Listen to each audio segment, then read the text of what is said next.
മീനിന് ആവശ്യത്തിനുള്ള മസാല തയ്യാറാക്കാനായിട്ട് ഞാനിവിടെ ഉപ്പ് എടുത്തിട്ടുണ്ട്. ഇതിലേക്ക് നമുക്ക് ആവശ്യത്തിനുള്ള മഞ്ഞപ്പൊടി, മുളക് പൊടി, അത് എരിവും കാശ്മീരി ചില്ലിയും കൂടെ ഞാൻ മിക്സ് ചെയ്താട്ടോ കൊടുത്തേക്കുന്നത്.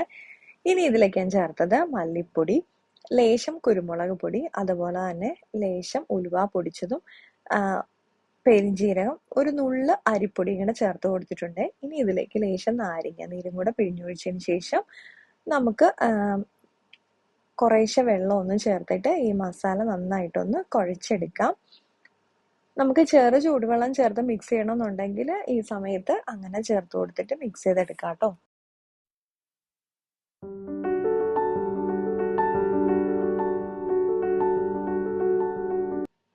മസാല റെഡിയായി. ഇനി ഇതിലേക്ക് മീനൊക്കെ ഒന്ന് ഞാൻ പുരട്ടി വെച്ചിട്ടുണ്ട്.